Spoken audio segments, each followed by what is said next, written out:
Rory, congruence in counselling.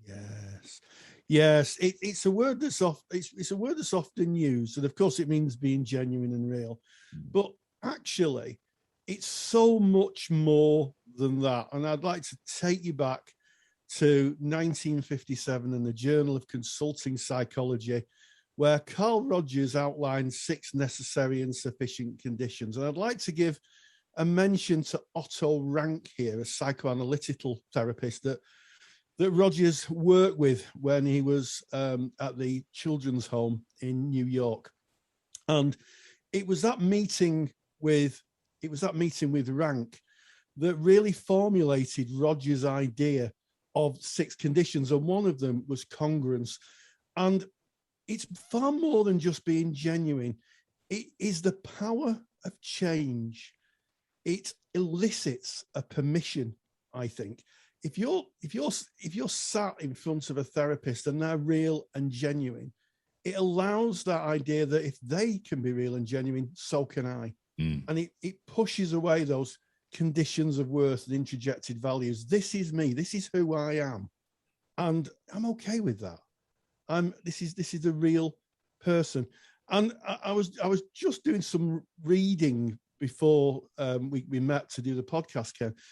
And I just thought how refreshing that idea must have been in the late 50s, when a lot of therapy was very strict psychoanalytical therapy, with the therapist sat with a notepad, sat behind the client, making notes and observations. And it was the catalyst, I think, of Roger's shift was when he was working at the children's home. He met a woman whose child was having difficulty, and he said, "Well, I've done some analysis here, and it's because of your early rejection of the child that the child is now having behavioural difficulties." I paraphrase, and the mother wasn't very pleased about this. She went out and she was very, very unhappy about this diagnosis. Then she came back and she said, "Do you counsel adults?" And he said yes. And that was a shift from him being a analyst to being a therapist. It was the roots of developing relational psychotherapy. It's absolutely so powerful. And I'd just like to say, before anybody writes to me, modern psychoanalytical therapists are very relational. Gone are the days when, that distance and kind of very, very arm's length work would be done. Psychoanalytical therapy has moved on, but it's such an underrated idea, and it brings so much change within a human to see someone who's real and genuine, and for them to aspire to be that too.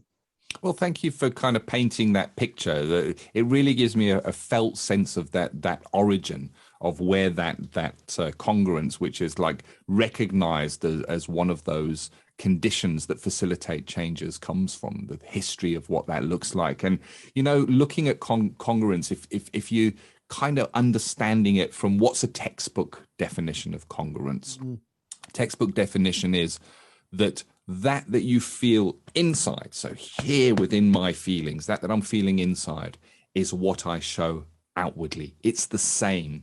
As I feel inwardly, that is what I project outwardly. And if you think about the world we live in, and the pressures of the world we live in, the social media and what you might see there's almost an incongruence in using filters to change the way that you look, in maybe putting forward a version of a life that doesn't really match what it's really like. Putting the best of you forward is an incongruence. Putting all of you forward, daring to put yourself forward as you are. This is me. This is who I am. There lies congruence. And Carl Rogers in his theories suggests that a client that would maybe present for therapy would be in a place of incongruence. They may be feeling feelings within themselves that are not acceptable to themselves. So they don't show those outwardly. I haven't told anybody this that I'm going to share with you now. It's hidden. It's held inside. And the feelings inside do not match who they act as and how they interact with their lives.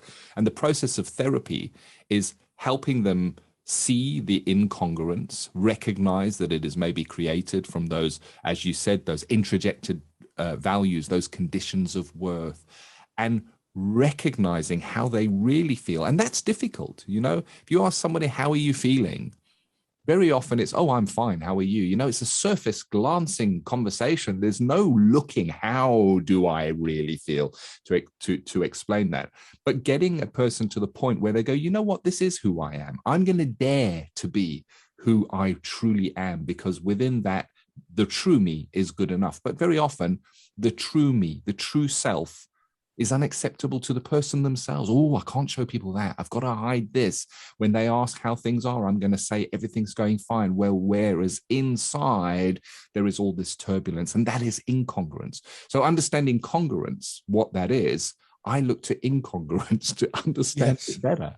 But my question, Rory, is how congruent can we really be? Because I think for me, congruence is about our own personal development and the work we've done on self to be able to be congruent. And even if we go, you know what, I'm being congruent, are we? Well, I think it's a very, very interesting question, Ken. And I would take that back to the story I've told many times about being in a supermarket with a very in front of a very kind of busy mother with a small child, and all this food's on the conveyor belt. The child said, I want to go to the toilet, mummy. And mum said, well, can you hang on a second? She said, no, I want to go now. And a child can get away with that because everybody said, oh, wants to go to the toilet. So all the stuff had to go off the conveyor belt and stored up, and then mum went off to the toilet. If you're in a business meeting, perhaps it's hard to do that, hard to be yourself. And I think that it does come down to personal development and personal growth. I've known people who, I've been, when I was in education, and we've been in meetings where people grumbled about, oh, I've not had my lunch, and I've had to sit in this meeting, and I used to say, why don't you bring your lunch in and eat it? I can't do that. Oh, why not? No one's going to say anything. So I think it does come down to personal development. And I think, interestingly, that personal development develops in therapy. And one of the other things about being congruent, I think, is looking at our idiosyncrasies, the things that give us trouble in life. Sometimes we can be the authors of our own misfortune. And it's only when we realize that actually that's my behavior that's causing that problem, that we're really congruent with ourselves, that when we look in the mirror and we say, actually, probably the reason that I don't have really good relationships with people is because A, B, and C. And I think that's a work in progress. I think it's not something that's instantly fixed with therapy. I think therapy is the catalyst. More therapy may be the catalyst, different ways of personally developing. But I think it's a lifetime journey, Ken. Oh, I like that. Yes, I think that I'm going to agree with you on that. That congruence is something that we continue. It's not that one day you get there and you go, right, well, that's the congruence sorted. Moving on now to the unconditional positive regard. It's kind of, congruence is a journey. It's a lifelong journey. It's about development. When I was speaking about, are we truly able to be congruent? There are parts of us that are unseen to self. That may be seen by others. There are parts of us that are not seen to self nor seen to others, that may be subconscious. And being truly congruent, it's kind of interesting because you look at the person-centered theory, it is suggested that the counsellor needs to bring congruence into the relationship. But there are questions that come up about this time and time again.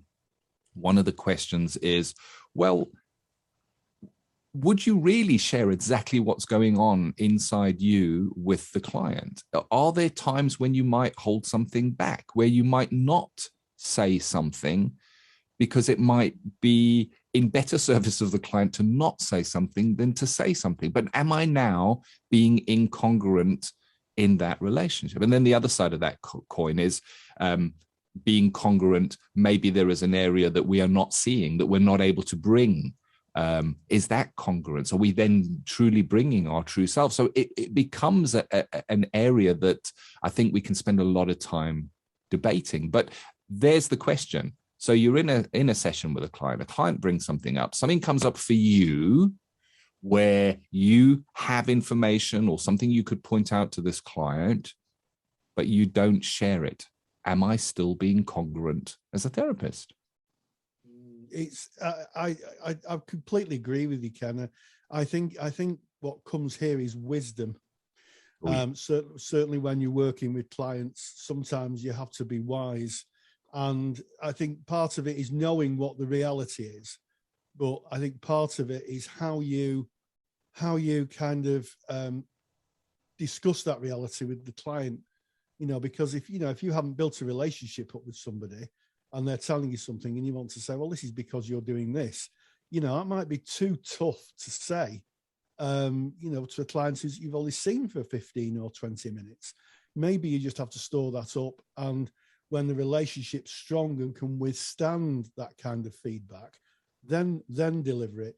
But it really is interesting. And my view is, Ken, that I don't think we really are congruent. I pick up on your points about that unseen to self that's seen by others. And that, again, is a work in progress. As we move through our life, there is more things that are unseen by ourselves and others. And of course, that comes back to feedback and reflection on feedback. Yeah, I like it. And I mean, the theory suggests that in being congruent, in bringing our true selves into the relationship, it goes back to what you said in the beginning, Rory, that we're modeling a certain way of being, that the client can look at that and go, hey, I can dare to be my true self. I can make mistakes. I can just be who I am. And maybe that is acceptable. And I look back to my early years of training to become a counselor. And I remember a tutor walking in, writing something on the whiteboard, which was this new technology at the time. They'd just been put in and struggling to work the technology of the whiteboard, and then turning around to us as the group and going, I'm really struggling with this. And I was thinking, wow, this is my first beginning of studying to become a counselor. And this person is being so honest and not, oh, I'll be with you in a second, I just need to sort this out. Turning around and saying, I'm really struggling with that. And that was kind of mirrored again later on in my studies where you were my tutor, Rory, and you would write things on the board and go, I'm totally dyslexic. I've probably spelt it wrong. If you want, you can come up and change the spelling, but my aim is that you can actually see what's written there. And I had been holding the secret of my own dyslexia my whole life. I can't spell. I struggle to read things. I was held back in education because of this, and I hid it away. I was not able, but to share that, I didn't feel it was acceptable. I thought that people would think less of me. And here was somebody sharing that. And I think that was great modeling of how that congruence made me accept myself more. I am now proudly dyslexic and will happily shout it from rooftops. And that's part of congruence. So I understand its therapeutic value, but I also understand from my own neurodiversity, I am diagnosed autistic. And that brings up challenges because I tend to be too congruent. It's a kind of one of my autism traits is being too congruent, maybe at inopportune moments. So being truthful and sharing how it truly is inside with others has at times within my life caused problems. Not everybody wants to hear the truth all the time. And I guess it's about the appropriate use of that congruence within the right environment, which is a therapy situation. And this is the most important bit, always in service of the client. Yeah, absolutely, Ken. Everything we do, our whole interaction is in the service of the client. And I'd like to say something about congruence. A lot of people think that congruence is purely a person-centered idea, but actually it appears in other forms of therapy. It appears in transactional analysis. Hagendon and Sills produced a piece of work in 2008 called, I think it was called, a relational psychotherapy, and they drew from Martin Buber, famous philosopher. They drew from Rogers. They drew from Patricia Clarkson. Patricia Clarkson talked about being real and genuine. So it is a universal idea within therapy. That I think all therapists would, even CBT therapists. I say even CBT therapists. That's terrible. There's letters coming in again. I can feel the letters coming in. CBT therapists, who by their very nature, I think are directive because they're giving homework, they're giving strategy. I've met lots of CBT therapists who are very, very empathic, very real, very genuine. May say, I understand that this is how you're seeing the world, and that might be a real struggle for you, but have a look at it from this perspective. So I think it's a universal ingredient to the therapeutic alliance, no matter what modality you're practicing, or modalities if you're integrative. Yeah. And so it is universally applicable within a therapeutic relationship. And I guess it comes back to where we started as we kind of end this topic, that it's about self-development and it's about looking into self. In order to be congruent, we need to know who we are. In order to show what we feel inside on the outside and be true with no distortion, we need to fully understand what is going on inside. And then there is the pinch of salt that gets thrown onto congruence for me, in that when we're going, well, this is my truth, this is who I am, this is how I see things, therefore I'm going to put that out as congruence, we need to kind of keep in mind that our truths are developed from our experience, from the road we've traveled, from the parenting we had, from the religious upbringing we may have had, from the schooling we may have had, in the society we may have had. And that colors everything that we see. It colors who we are. So even our congruence, when we're bringing it over, is colored with who we are and the road we've walked on, and it is our truth at that point. And I loved a quote that I saw by Gandhi, and I can't remember the exact quote, but it was basically it was a journalist that was saying to Gandhi after Gandhi had said something in an interview, but you in a previous interview said X, Y, and Z. And Gandhi said, yes, and that was my view and my thoughts at the time. However, my views and thoughts have now changed, and I now think A, B, C. And it's about that. Your congruence today may be a little different to your congruence tomorrow, and hopefully different to the congruence that you may show in a year's time. But that's about that personal development. Wow. Well, there's the challenge, isn't it? Have a think about this topic. How does it apply to you? How does it apply to your own personal development? How does it apply to the way that you choose to run your practice? Absolutely. What's stopping you from being all of you? I think that's a really good question to ask. And usually with incongruence, there's a discomfort. If you're not being you, it is a feeling of discomfort or a feeling of a lack of completeness. And that's something that comes up a lot of training, that students will say, I feel complete now that I can be who I am. I can speak who I am. And as we Ken said, I don't know how it felt for you to be able to say, I'm dyslexic. I'm Ken and I'm dyslexic. But I would imagine there was a sense of a more complete Ken in the room. Yeah.